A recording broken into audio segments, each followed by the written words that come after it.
Welcome to Love for the Truth Radio, a program devoted to encouraging you to be a contender of the faith in an ever-changing church culture. On Love for the Truth Radio, we will discuss current issues and challenging views along with biblical truth that can affect our Christian worldview and how we live out our faith. And now, here's your host, Cindy Hartline. Welcome to another program on Love for the Truth Radio, where we discuss current issues and challenging views from a biblical worldview. You know, it is evident that we are living in unprecedented times. The election in favor for Donald Trump for the presidency of the United States came with total shock and disbelief to almost half of Americans and the majority of the media, who, needless to say, had negative responses. New York Daily News dubs the Trump White House as a, quote, house of horrors. Peter Holley, journalist for The Washington Post, writes, God forgive America, as newspapers around the world react to Trump. And only 6 newspapers in the country endorsed Donald Trump. And after Trump's win, some minorities felt unsafe, while thousands of millennials had total meltdowns. Vigils and protests continue to swell across U.S. in the wake of Trump's victory. Meanwhile, 1/3 of Clinton's supporters say that Trump's election is not legitimate. Trump's voters, however, responded in relief and thankfulness that we have 4 more years of grace to make America great again. They seem to have found safety in Trump's policies to uphold our law and Constitution, pro-life, securing the borders, and becoming allies with Israel again. Grace perhaps to win God's favor. Interestingly enough, polls say that 82% of born-again Christians voted for Trump. So why the great divide in America? Why vastly different perspectives? Is there an opposing agenda? Did Donald Trump open a Pandora box? Is this war on progressive liberalism, namely leftism? To answer these questions and more is guest John Haller, commentator of Weekly Prophecy Update, which can be found on the YouTube channel. Over 30,000 listen to Prophecy Update on a weekly basis as John covers major current issues pertaining to economics, geopolitics, church and culture, and more. John is also a trial lawyer of 30 years, the co-founder and elder of Fellowship Bible Chapel in Columbus, Ohio. John has spoken at national prophecy conferences, appeared on various radio programs, and is noted for being an excellent researcher. Welcome, John Haller. It's a pleasure to have you on Love for the Truth Radio. It's good to be back again, Cindy. You know, John, most of the media says that the election between Donald Trump and Hillary Clinton was the biggest upset on the planet. Now, in your perspective, why are people so upset? Well, you know, every election this happens. Nobody, there's always a loser. It's been the way our constitutional republic has worked since the beginning. And by the way, it's the longest, our Constitution is a governing document that's lasted longer than any other governing document in the history of humans. Mm-hmm. And so people want their side to win. They want to get their agenda through. And we have become an increasingly divided country. Mm-hmm. I think it's part of the end times. And while we're divided into sort of left, center, and right in our country, the extremes, the far right and far left, they're more divided than they've ever been. I mean, it's hard to get people to agree mm-hmm. that the sun comes up in the morning and sets in the evening. And it is, I really do think it's indicative of what it's going to be like in the end times. You know, I think of the passages in Judges where it talks about, and everyone did right mm-hmm. in his own eyes. Mm-hmm. And I think that's the situation. And this, I think I saw this coming a little bit. I actually did my first talk on the effects of postmodernism back at a church conference in 2001. Because postmodernism is that view is that I sort of make up my own truth. And truth is always relative, and truth is what I think it is. And you're entitled to your own truth. The problem with that is it leads to a very fractured society and culture. And I think that's what we have here. And so with the election this year, it was clear that there were two polar opposites. Yes.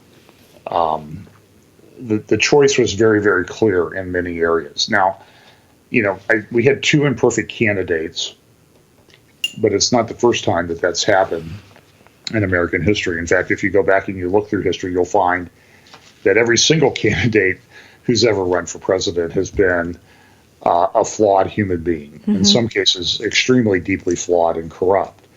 So this year was no different in the type of candidates or the character of the candidates that we had.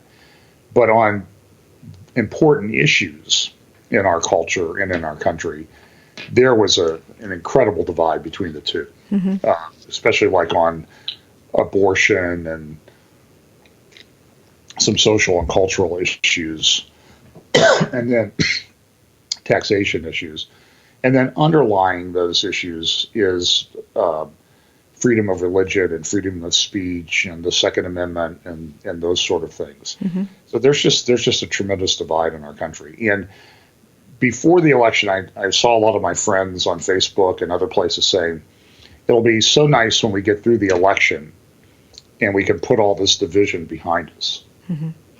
Do you see that happening? I mean, to be quite honest with you, yes, every election has had this happen, but honestly, John, I don't remember seeing it to this magnitude, unless it's because of the media.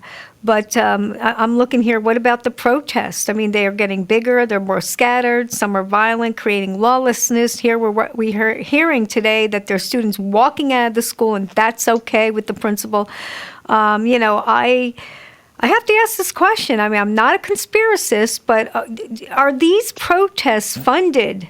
Do you think these protests are funded by secret powers? I have to just mention one like Answer International. There's a lot of liberal progressive organizations whose goal it is to create anarchy. And they are, they of course are part of the communist groups. And I've heard that Craigslist has been hiring, but in your opinion, is this part of what's going on right now to create this huge divide? I do think that part of it is funded by people that want to cause chaos, like the Open Society Foundation run by George Soros. It's fairly well documented at this point that he's trying to collapse society. Now, is he doing this just for America, or is this on a global level here? I know that I think he's doing it on a global level, but I think, and I do think he's evil, and he's very rich, and he can cause a lot of chaos with his money, and he's devoted to doing this, and he said he's going to do it. He's been very open about it in interviews over the years, and I think it's pretty well documented. I think some of the things that came out through the emails, from the WikiLeaks emails, especially John Podesta's, seems to support the fact that Soros is funding a lot of this chaos. Now, how much is he spending? I have no idea. He's only a billionaire, and I know that's very, very rich. But there's a certain limit to what he can do. So he's very intelligent, and I'm sure he's placing his money in places where he can get. He hires instigators to go out and cause this chaos. So John, why aren't you're a lawyer? All right. Why aren't the participants being charged for hate crime when they are speaking against Donald Trump?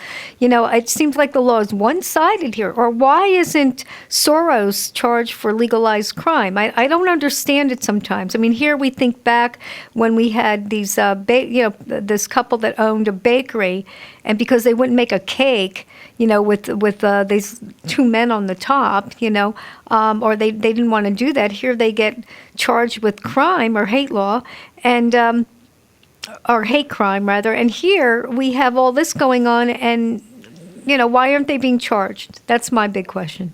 Well, this really goes back to what I just said about postmodernism, where you make up your own truth. And ultimately what happens in postmodernism is that truth really becomes a game of power.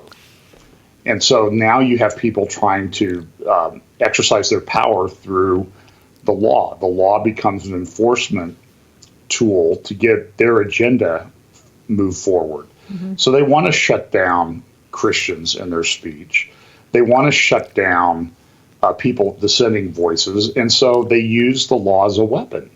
And the law is not objective, and so it undermines the concept of the rule of law in a society, and people lose respect for the law, and it becomes more of a power game. And I mean, I don't think you've ever seen that play out more in a particular administration than you have in the Obama administration, with the way that as the Clinton scandal, emails, and other scandals unfolded, the Justice Department lawyers who are to help enforce the law and prosecute crimes were intervening with the FBI and others to shut down the investigations, not to see that justice prevailed or that people were charged with crimes when they should be. So it became a power game. Yes. And if you study the effects of postmodernism, that's what it ended up being. The world that I was talking about 15 years ago. And I'm not trying to put a feather in my cap or anything. There were a lot of people talking about it. But we've seen that play out in the church. Right. That very often not the truth of Scripture and things like that governs what goes on in the church, but it becomes a power game, or how you can easily persuade people with feelings. So you see it in the LGBT agenda that's pushing its way into the church. I mean, you know, I've talked in my update recently about Jen Hatmaker, and she goes out for this, I think it's called If Together conferences with Nicole Norderman and some others. And, you know, she comes out in support of same-sex marriage and says that it's holy. And it's not in God's eyes. I mean, it's just a fact. But she's basing it solely on feelings. Right. And she's making up her own truth. I heard I can't remember her name, I just read about another fairly well-known and popular Christian female author who came out and announced today that she was divorced 3 months ago, and now she's living with her girlfriend, who is some big soccer star. And her husband, she says her husband is in favor of the relationship, and now we're just one big happy modern family. And this is all feelings-based. It's not truth-based. Yeah, absolutely. And so people who do stand on the truth are like, we're sort of like we've been hit in the head with a shovel, and we're sort of like, what's going on? How did this happen? How did we get here? So what plays out on the political stage plays out in the church as well. Right. And, you know, it's amazing you said it's a power game and with feelings, but you know what, that's why we're seeing these kids having meltdowns and people being so upset. I mean, you look on Facebook and you're seeing these adults having crying fits. You know, I've never seen anything like this in my life, to be perfectly honest with you. But you know what, let's talk about Obama for a minute, because where is he in all this mess? You know, now I think it was great that he's supporting and saying, you know, we have a new president and let's all get along and that kind of thing. But I don't see him coming out. I mean, I didn't see the news today, but I don't see him coming out and telling the people to stop protesting, or that we're going to make the things right, or because obviously he's not on the same wavelength, you know, and I believe, again, that Obama has a different agenda, but it just seems like he's kind of letting this happen in a way. Do you see it like that? We're going on a break, John, so you got 15 seconds. Well, I think we can talk about this after the break, but it's clear that Obama has an agenda that he's trying to put in place, and some things he's trying to put in place will be very difficult to overcome when Donald Trump actually takes office in a couple of months. We're going on a break. We'll be right back with John Haller. We'll be talking about the religion of leftism and liberalism, so please stay tuned. If you're a first-time listener, you'll find that on Love for the Truth Radio, we discuss news and views from a biblical worldview. We believe that the Bible is the inerrant Word of God and the absolute truth that should be applied to every aspect of life. We don't proclaim to have a cap on the truth, but we do have a love for biblical truth. So please, take everything you hear on this radio program to study and prayer. And thank you for listening to Love for the Truth Radio.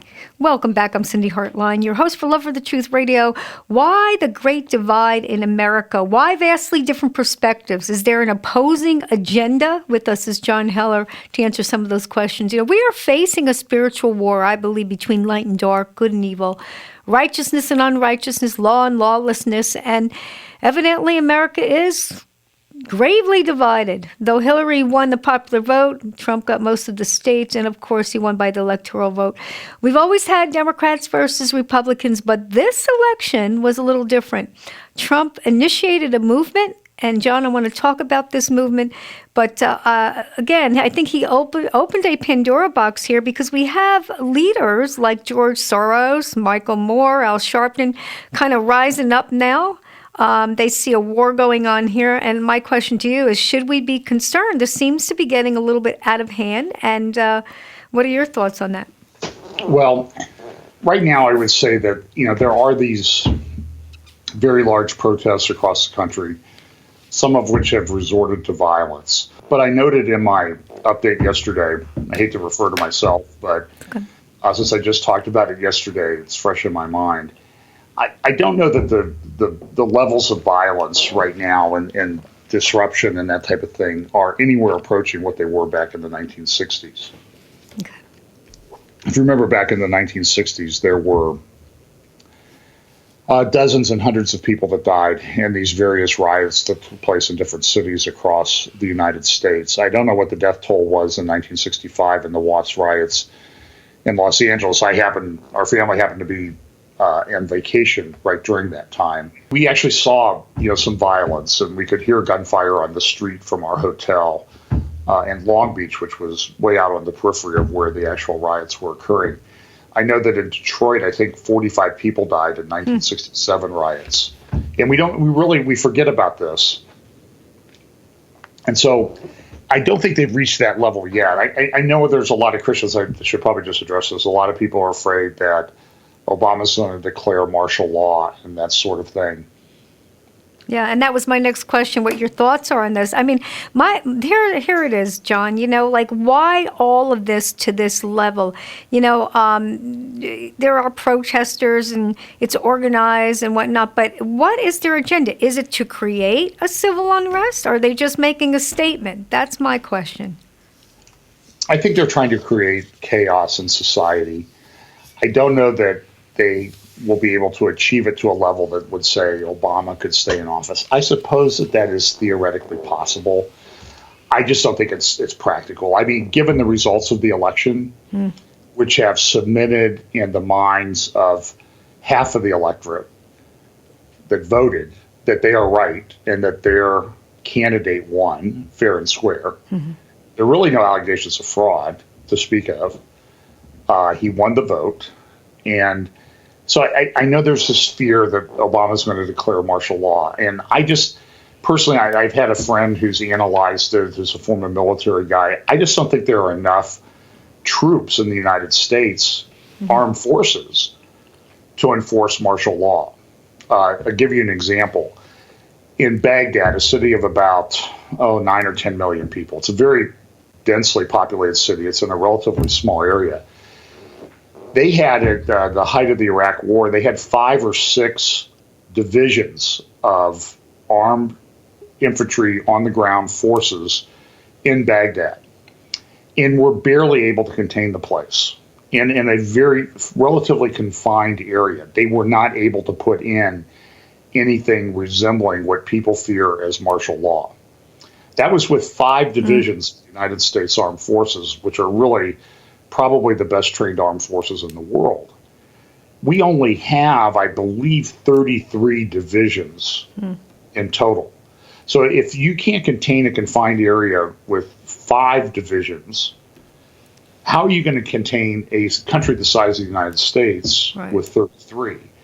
Then people will say, well, they'll bring in UN troops. Now, I've tried to research this. The best number that I can come up with is that worldwide, there are 130,000 UN troops. I just don't think it's a realistic fear.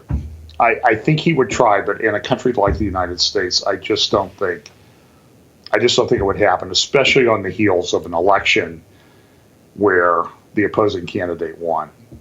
Mm-hmm. I think people will try, but I think, listen, what people need to realize is that this fight is not over. The left will never stop, and the only way is to beat them, and beat them in a way so that I think Hugh Hewitt wrote a book a few years ago called "If It's Not Close, They Can't Cheat." And so this election was enough of a victory in the Electoral College that there's really, it appears that Obama and Hillary Clinton have said we need to, move forward with the transition in power. Yeah. And I think then there's the concern about they'll rig the vote at the Electoral College. And I think there's a lot of people spreading fear about this. And is it theoretically possible that enough electors could change their mind and vote for Hillary Clinton so that she would win? I suppose that's theoretically possible.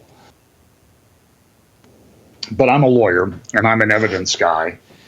And in fact, I just had a court hearing last week where my whole argument was that the other side didn't show their case.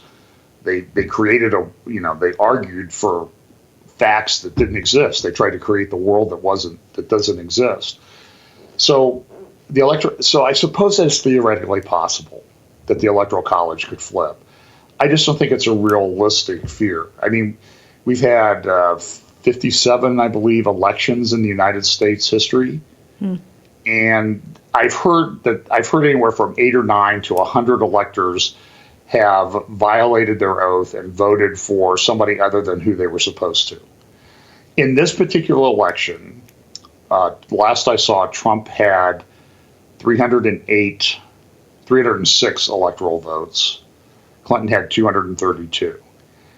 To get her to 270 that she would need to win, 36 electors. 38 electors, excuse me. 38 electors would have to flip. That's not statistically possible in my view. And so I just don't view it as a realistic fear. Right. So that should really calm some people down, because that's what I've been hearing a lot of lately is, what's the agenda? Why is George Soros involved in all this?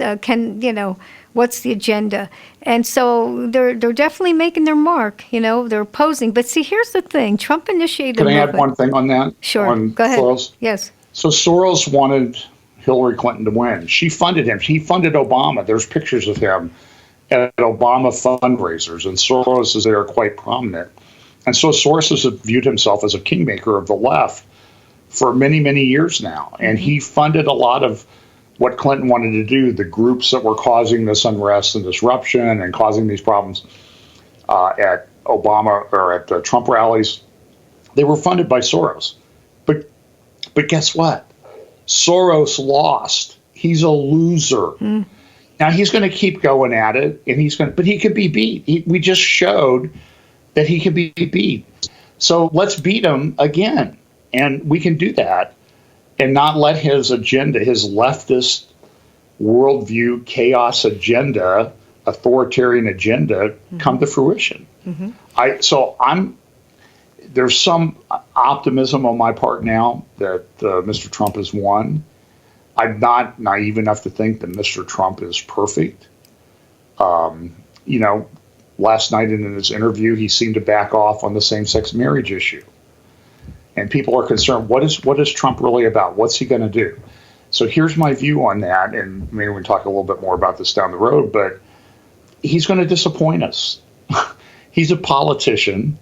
He's a businessman, and we're going to be disappointed by what he does. But we also have to look at the practicalities of what his change in positions are, or his less than strong position on same-sex marriages. The question is, what can he do as president to change same-sex marriage in the United States?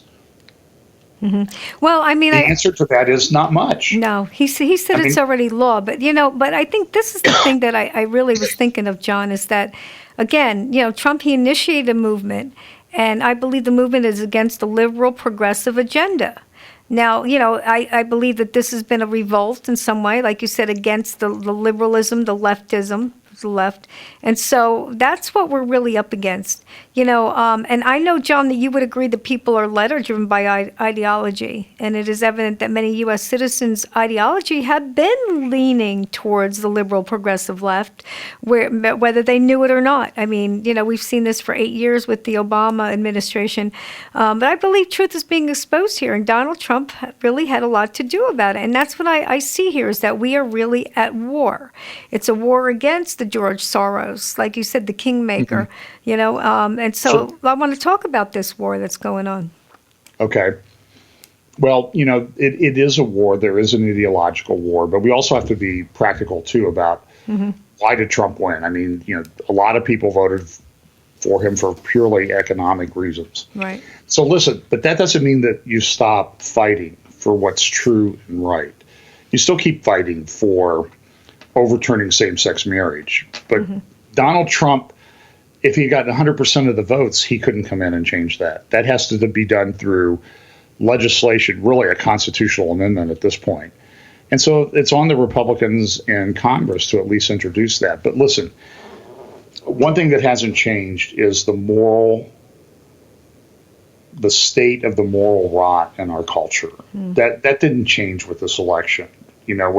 I know it'd be nice to think that we woke up on Wednesday morning and all that stuff was behind us. It's not. I mean, we still live. We've talked about this before, Cindy, in some other interviews. We live in the days of Noah and the days of Lot.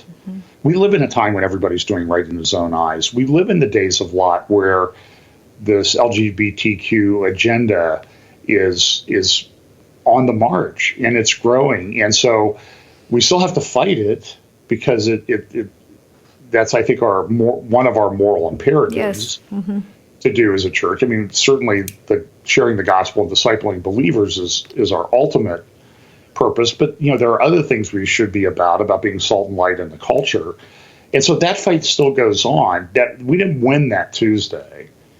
We maybe made some steps towards making some progress on it, but nothing changed on the ground about abortion or same-sex marriage or anything like that. The laws that were in effect on Tuesday morning are the same laws that are in effect today. And so that fight has to go on, and it's a very complex and it's a long-term fight. And should the Lord delay his coming, we're going to be fighting that for a generation at least to get some of those things changed, in my view. We're going on a break. We'll be back with John Haller to talk about the Senate, House, and President's policy, and they look pretty good, so maybe there's some hope. Please stay tuned. Many would agree that we are living in unprecedented times. Grave immorality is on the rise, as in the days of Noah and Sodom and Gomorrah. There are wars and rumors of wars as nations rise against nations. Prophecy is being fulfilled as the birth pangs become quicker and harder. These are the signs of the return of Jesus Christ. There is one sign often left untaught. Jesus also told the disciples in the Olivet Discourse to take heed that no man deceive you. This warning applies to us too. Deception has infiltrated the churches through many false teachings and movements, making apostasy paramount. As contenders of the faith, we do our best to research and discuss these false teachings for you, the listener.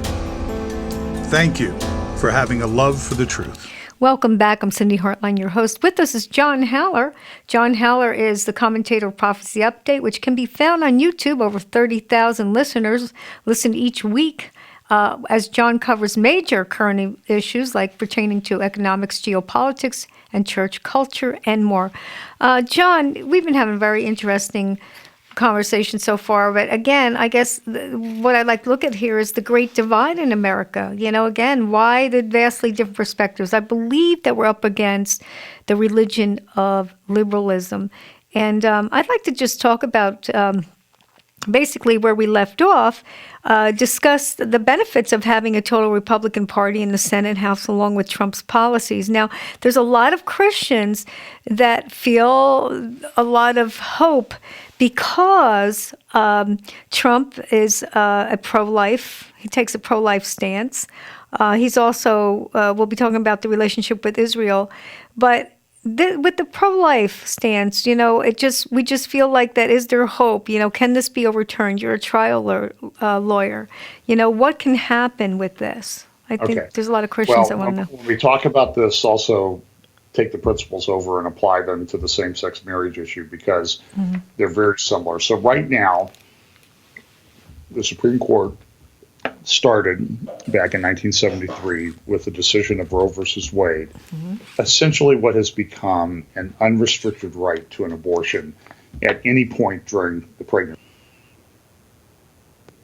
Everything that's been done on a political level to undermine that in any way, and there were some great people who were trying to undermine that even a little bit. Michelle Bachmann introduced things when she was in Congress, and things have been done at the state level, and people have been working very, very hard and very admirably to overturn or undermine Roe versus Wade, to sort of get a foot in the door. And it really hasn't worked because the ideological orientation of the court doesn't allow that. So I do believe I saw a little bit of Mr. Trump's interview, President-elect Trump's interview last night on 60 Minutes. And he mentioned about how it would go back to the states. So how will we get it back to the states? Well, first of all, we have to get the court changed. I started law school in 1977, and Roe versus Wade was still a pretty fresh decision. And people were still trying to get a grasp on what it really meant.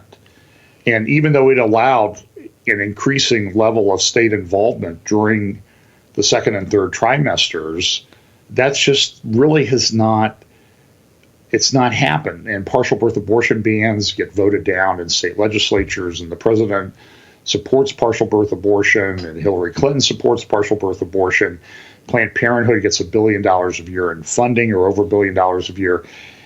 And so we've not made any progress. So the only way that it gets changed, there's one of two ways. One is a constitutional amendment, and I assure you, you will not, in our culture, without a massive revival and ideological shift in people's thinking, you will not get 2/3 of the state to agree to a constitutional amendment banning abortion or in any fashion. So then it has to be Roe versus Wade unturned after a court works its way through the case works its way through the system. They've overturned Roe versus Wade, and they said, well, let the states decide. So then the state becomes a battle in each of the 50 states. The governors can't enact by fiat. I'm not aware of a governor who would have the power to say we're banning abortions in this state. It will have to be done through the state legislatures. So we have to be realistic to know that states like California, unless a large chunk of it falls into the coastal left-leaning areas, falls into the ocean, California will not vote to ban abortion. Washington, Oregon, New York, New Jersey, Massachusetts, it's just not going to happen. And so the only way, really ultimately the only way, is to get everybody saved and to win the ideological battle and to have a complete revival and transformation of the thinking of our society and culture. And so I appreciate the sentiment. Listen, I stayed up. I had a trial last week. I needed to get to bed because I had a lot of work to do. I couldn't go to bed till I knew what it had. Yes, I was the same even way. Even if they called it wrong, I just wanted to go to bed knowing that Donald Trump had won. Because while there's things that I don't like about Donald Trump, there are things that I do like, and I do like the fact that he stood up to everybody. The Republican establishment, right. He spent less money. The media was against him. He took them all on, and he won the electoral vote, which is what he had to do to win. And so even if they called it wrong, I wanted to go to bed knowing that he had won. That's right, me too. I would have dealt with it. If I got up in the morning and I found out that they'd called a couple states wrong and Hillary Clinton still won, I would have probably done the same thing that I did. As one of my friends said on Facebook, I was upset when Obama won, and so the next day I got up and I went to work. Yes, you did. And so that's what I would have done. And so I know there's this with a lot of Christians and the evangelicals apparently that voted, about 81% of them voted for Donald Trump. Yes. It was a stunning turnaround, and they turned out in fairly large numbers. Yes. And they probably were one of the groups that led to Trump's victory. And there's a lot of relief today. We dodged a bullet on that one. That's right. But there's about 80 bullets still aimed at us from the left and from the immoral culture that exists in our country. So America's in the same state of moral destitution today as it was last Tuesday morning when everybody started to vote. And that's not going to change. Right. So, I mean, when we look at these laws, John, we're looking, the war against liberalism and changing these laws. But by the same token, there is this war against the leftism in a lot of other areas. And right. And I mean, and so maybe that's the relief, and here this man is a fighter. Can he go to war with Roe versus Wade and, turn this thing overturn it? Can he do that? These are the questions we have. But here it is, though. I mean, talk to a lot of people, and again, we have this great divide, and maybe there's no hope for that. But what are the hopes then? What do you think is going on as far as fighting liberalism here? Well, look, we can fight those fights, and he will be able to put people in place that will help things in the court ideologically. It's not just gay marriage, same-sex marriage. It's not just Roe versus Wade. There are plenty other of issues where the shift in the court will help. The protection of religious freedom. I noted in Hillary Clinton's concession speech that she finally got around to giving the next day that she talked about, we support certain freedoms in this country, the freedom of worship. Right. It's the freedom in the Second Amendment is not the freedom of worship. This is a construct of the left to change religious freedom, the free exercise of religion, into a private act of worship. And you see this playing out. I've used a couple of months ago now, the Civil Rights Commission came out with a thing on religious discrimination, religious freedom and discrimination, because they want to enforce the discrimination laws. But then there's a conflict between someone who wants to exercise their religion and not make a statement on a cake, be forced to make a statement on a cake that supports same-sex marriage. And so then there's a conflict. Does the free exercise of religion prevail over discrimination? And I'm telling you, the orientation of the courts is increasingly becoming, because there's so many left-leaning Obama appointees out there, and they've been trained this way in law school, that, excuse me, they've been trained this way in law school to think this way, that we can define away aspects of the Bill of Rights. So we can define away the free exercise of religion by saying, well, it's not a free exercise of religion if it conflicts with somebody's rights to be protected against discrimination.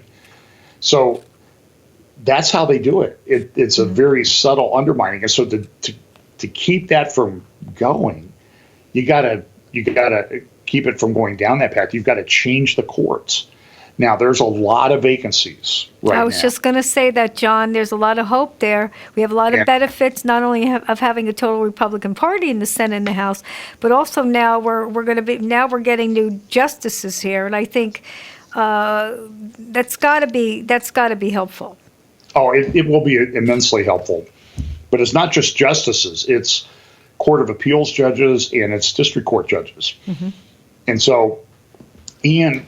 The other thing that will happen, too, is, and I think Trump will do this, I think Clinton or Obama did this, he's going to go in and he's going to fire every U.S. attorney in every district of the United States. Wow. We're divided into districts. So in Ohio, we have the Northern and Southern District. In New Jersey, you have the District of New Jersey. New York, I think, has 3 or 4 districts. And it's going... There are judges at each of those levels that have to be appointed. And so some of the people are recommending 100 judges in the first 100 days. Just ram them through and get them in place. Wow. Because they have lifetime appointments. And so, appoint younger people. I'm 62. Nobody would ever nominate me anyway. So somebody suggested that, and I thought, well, that's my comic relief for the day. But I'm 62. I'm not old enough. I mean, I'm too old. So appoint younger judges so they'll be in place for 30 years. Get the guys that are 40, 42. There are conservative jurists out there. Find them. There are conservative lawyers out there. Find them and get them on the courts, and that will help at least help put some brakes on it. So that, sure, there's area to be hopeful there. In terms of executive orders that Obama has put in place that have just been overreaching, it's very easy. In fact, I put on my Facebook page the other day a template. It was a new president coming into office, and he was overturning a prior president's executive order. I said, just change the numbers, change the signature line, change the date, and there you go. You've overturned that executive order. And the example I used was Obama overturning executive orders of Bush, like on his second day in office. That's right, yeah. And so Trump should have a stack of these things to sign and get rid of these things. Now, the most complicated one is probably going to be Obamacare, because of the way that they've completely collapsed, in some respects, the insurance system over the last several years. So that one's going to take some time. And everybody's saying, oh, Trump's backing off on that. I don't think he's backing off on that. I don't see that. There are some things that it's not that easy. You can't destroy the healthcare system just to try to get rid of Obamacare. So executive orders, I think there'll be a lot of things that will happen in that area. We're going on a break. We'll be right back with John Haller, so please stay tuned. You're listening to Love for the Truth Radio. We'll be right back, so please stay tuned.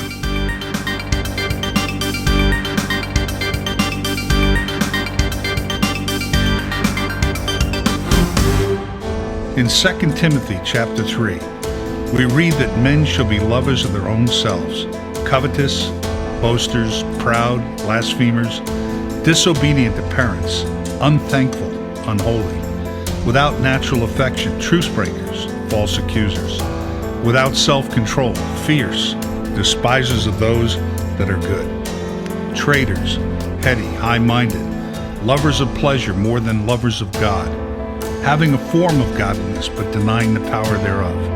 From such turn away. They will be ever learning and never able to come to the knowledge of the truth. Thank you for having a love for the truth. We're back. I'm Cindy Hartline, your host. With us is guest John Haller. He's also a trial lawyer of 30 years, the co-founder and elder of Fellowship Bible Chapel in Columbus, Ohio. John has spoken at national prophecy conferences, appeared on various radio programs, and is noted for being an excellent researcher. You should really check out his prophecy updates on YouTube. We'll give you more information as how you can contact him and see what he's all about. John, we were talking about how, Obama's legacy is, like you said, it's toast, which I see it as the liberal progressive movement kind of coming to a halt. Not that it's ever going to end. It's like you said, it's been progressing for 2 generations, if not more. But we do see it, the hope that we do have, maybe as Christians, again, from that perspective, that worldview, is that it's, like you said, the balance of power has shifted a little bit, and we're biding our time. We're just abiding our time. Now, if we look at it as time to maybe, preach the gospel a little bit more, have our freedom of religion maybe a little bit more, that this is what I'm looking at. But you did say, you were talking about before, it's just discrimination and how, maybe that's not going to change as much as we think it's going to change. What are your thoughts on that? Well, in the Civil Rights Report that came out in September on religious freedom and discrimination, the people who put that in place, the chairman of the Civil Rights Commission, there's 5 commissioners, 3 are Democratic appointees, 2 are Republican. The vote was essentially 5-0 and 4-1 on some issues as to what that report was going to say. The chairman of the commission said that religious freedom was just a code word for bigotry. That is how the left views it. And so I do think there is reason for hope a little bit. But I wouldn't get the worst thing that people who are fighting for conservative and traditional values to do is to get complacent. And we got to be demanding this, and this thing doesn't need to just be in politics. We got to be people ought to be rising up and demanding a stop to this compromise on truth that's going on in the church. That's really where the big battle is. That's where Christians really should be focused. Is let's get the church cleaned up, and then maybe we'll have a chance at culture. So here's how I view it. At the end of the movie, Thelma and Louise, Susan Sarandon and Gina Davis are in a big old Cadillac convertible, and they're driving full speed towards the edge of the Grand Canyon. And to me, that's a pretty good picture of the way America has been going culturally and morally. If Hillary Clinton had been elected, we were going over the edge, That's right. just like they did at Thelma and Louise. They were going full speed over the edge. What I think now is the car hasn't stopped. It's just been moved back a little bit further, but it's still speeding towards the edge of the Grand Canyon at full speed. So now is not the time to sit back and get complacent and relax. That's right. And that will be the tendency to do that. And I don't think we can do that. There are some other issues, Cindy, that we're going to talk about in the last segment, like national security and immigration. I know there are people that are interviewing good Christian people that are being considered for positions in the Trump administration. And so we need to pray that Trump, regardless of who he is, that maybe he gets somebody like a Daniel served in Babylon or a Joseph served in Egypt. Evil empires, Yes. according to the scriptures, but they had godly men serving in them that were having an impact. And so I pray that we get those Daniels and those Josephs in place in our government, maybe to have an impact in changing Donald Trump's heart and other hearts and minds. But the moral, cultural, spiritual battle still has to be fought in the church level, and the church is a mess. We've talked about this over and over. So I'm hopeful. The immigration thing is very important. I think he's going to make some big strides there very quickly, because the system has collapsed under the Obama administration. The governing the borders. It looks like a Bassmasters fishing catch and release tournament with the way they catch the people and take their name and then send them out into America. They don't send them home. Right. And that's changing our culture. I mean, with the Yes, it is. Yeah. Islamic immigration as well. I know it sounds discriminatory and bigotry and stuff, but look at what's happened to Germany. Look at what's happened to Sweden. Angela Merkel is now being held up as the last bastion of liberalism left in the Western countries. She's the leader of it. Look at what's happening in Germany. Yeah. Just saw a video of her today where she's just being booed off the stage at a political rally in Germany. German society and culture is collapsing under the weight of Islamic immigration. France has collapsed in many areas. Sweden has collapsed in many areas. And to deny that this is a problem is naive. Yes, Naivety. At best, it's naive. Yes, it is. It's probably evil. So I'm hopeful for those things. So domestically, there's things that Mr. Trump can do that I will support and hope that he gets in place. Geopolitically, there's a lot of things that he can do. I did hear him give an answer last night on what is going on in the Middle East, and I would say that his analysis tracks my own very much. That is a very chaotic region. It has only been kept in check by bad strongmen being in place and governing. And so when we went in and we broke Iraq, we didn't have an exit plan. We thought that the liberal democratic values would somehow magically come to Iraq, a country that used the story a number of times. Dennis Prager has told the story many times. He was taking a tour of the Middle East when he was a young man, like 21 or 22. He got on a bus in Beirut to go to Damascus, I believe it was, And a guy sitting next to him was from Iraq. He says, I don't know anything about Iraq. What's your country like? He said, we're the most brutal people on the planet. They've been the most brutal people on the planet for millennia. That was where the Mosul, where they're having battles right now. Yes. Having battles around, or soon around, the ruins of ancient Nineveh, which was one of the most evil, horrific cultures on the planet in history. Yes. And not much has changed. And so we did go in with altruistic motives, I think, and we broke Iraq, and now we have mass chaos. I mean, for whatever ISIS has done, and they're finding mass graves of children that have been beheaded, children 8, 9, 10 years old that were beheaded, that were tortured before they were killed by these monsters. But here's the problem. The Shiite militias that are going to come in to replace those aren't any better. That's right. There are already accusations of some of the atrocities that they're committing as they take over areas. So this area is a very, very difficult area to navigate. Watching what's going on there should tell people that the only hope for the world is Jesus Christ. That's right. And his return. That really is the only hope, and that should be our message. In the meantime, though, we have to kind of help people live and survive. And so you need to pray for President Trump. Yes.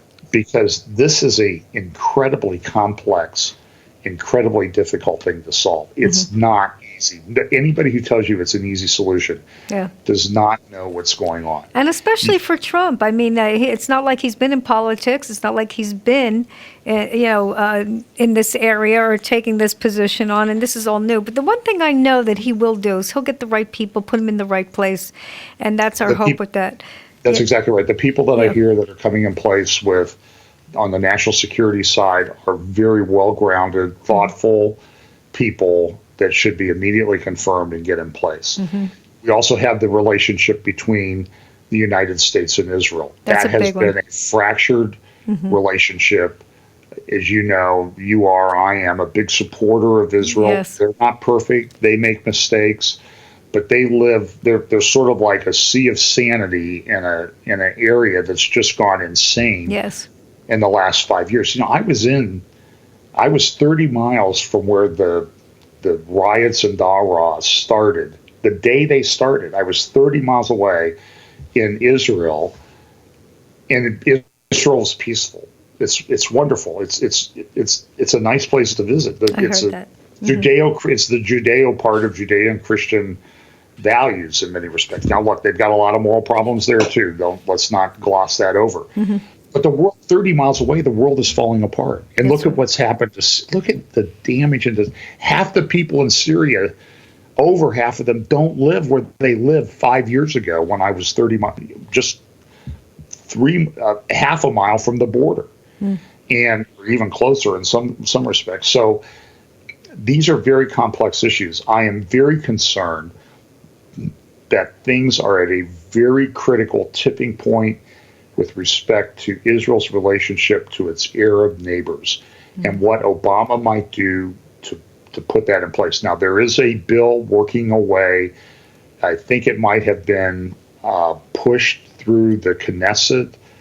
I'm looking at an article from the Jerusalem Post today that's not even about 7 hours old, about turning certain outposts in what they call the West Bank, really biblical Judea and Samaria, into permanent settlements. That will be a very, very tricky thing. If they do that, Obama is going to push at the UN to get something on the Palestinian state. He's going to try to force a two-state solution. He has 60-some days, roughly, to get that done. He's going to push for this. He's going to try to permanently change things. He's going to try to make it very difficult for President Trump when he comes in to unring the bell. I believe there are going to be things pushed through the UN. So I don't have any problems with what they're doing in Israel with regard to the outposts and turning them into settlements, but I'm telling you that it has the potential to just make Obama go and do something. We also know that they're pushing for the temple. You've got Russia and Syria. You got Russia and Syria. You got the Russian fleet off the coast of Syria. You've got Iran raising its, increasing its influence. It is, it's all lined up, as I think the prophetic scriptures say, but it is a very, very difficult issue. Mm-hmm. And into the midst of this, we're gonna put a man who really, I think he has some ideas about foreign policy, but he's not well schooled in them. That's so, right. One of the things we need to pray that he gets good people around. Yeah, and I'm sure he'll do very good at that, because that's one of the things that he does very best. I like the fact that we are, like you said, back in having a relationship with Israel. I don't know if you saw Netanyahu's congratulations to President Trump, but he seemed like very endearing, very comforted by the fact that Trump is in, because he can now have a better relationship now for the United States. And I think, John, this is exactly what we're talking about. I think maybe this is where the Christians are comforted, that we are maybe having a little favor with God at this point, and maybe God's hand will be upon us a little bit more with his grace, favor on America. That's what our hope is. Hey, we're going on a break right now. I'm Cindy Hartline, your host. We'll be back to tell you how you can be in contact with John Haller and listen to his prophecy update. So please stay tuned. You're listening to Love for the Truth Radio. We'll be right back, so please stay tuned. Welcome back. I'm Cindy Hartline, your host for Love for the Truth Radio Philadelphia. Look us up on loveforthetruthradio.com. We air programs via stream every day. You can find program archives with contributors John Haller, Chris Quintana, Carl Tykrib, Patrick Wood, guests like Bill Koenig, Ray Youngin, Johanna Michelson, Bill Salas, and Jan Markell, and many more veterans of the faith with the voice of truth.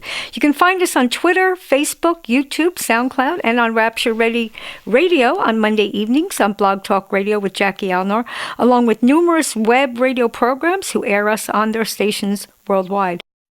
We're back, and John Haller is with us to give us our final advice. Now, we discussed that there is a great divide. We are up against liberalism and leftism.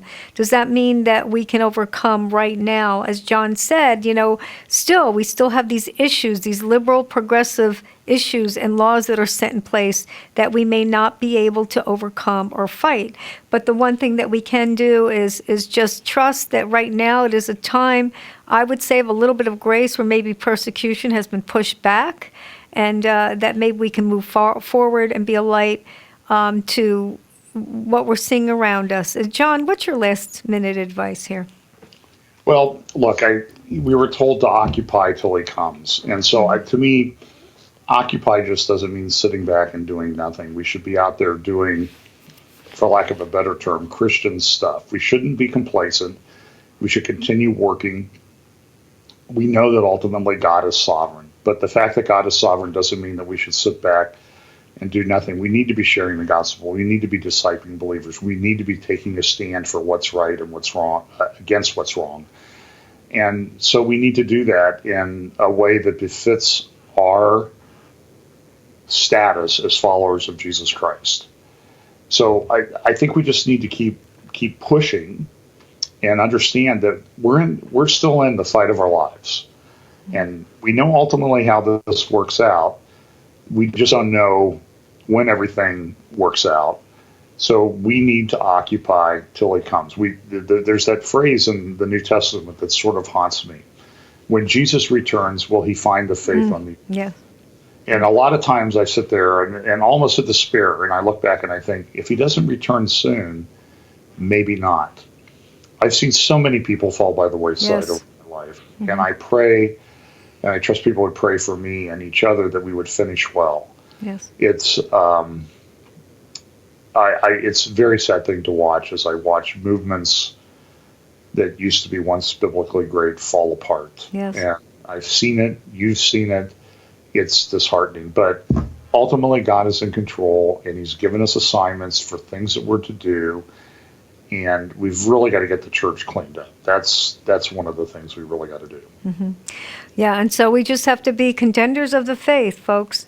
Keep running this race until the end. Don't give up. Don't compromise. It's not a time to relax. It's a time to just thank God that maybe, like John said, maybe persecution has come to a little bit of a halt for now. So this is a time to not sit back, but to get going and preach the gospel.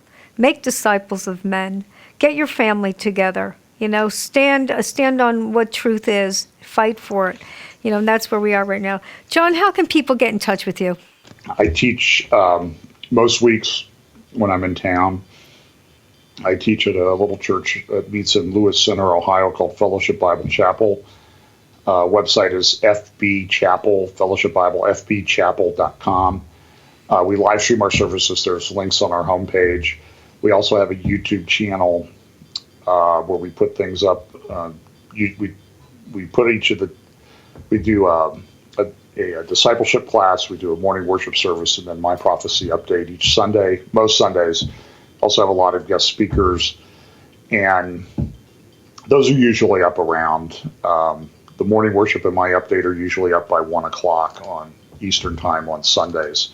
So you can find them on our YouTube channel. Just do FB Chapel, Fellowship Bible Chapel, John Haller, Prophecy Update, and you should be able to find it. The Lord's really blessed that ministry, Cindy. It's been incredible to us as the emails we get from people all over the world who have told us that they've gotten saved or their lives have turned around for the Lord. It's something we never expected. We put them up so people could keep up at church, and then things started to spread, and that's really been a God thing in our view. We've not pushed it, advertised it, or anything. So fbchapel.com and same on YouTube. You can find us at FB Chapel. Thanks, John. Thank you so much for this discussion. Thank you, folks, for listening to Love for the Truth Radio. You can catch us on our website. That's loveforthetruthradio.com, loveforthetruthradio.com. Thank you for listening. God bless. We'll see you next week.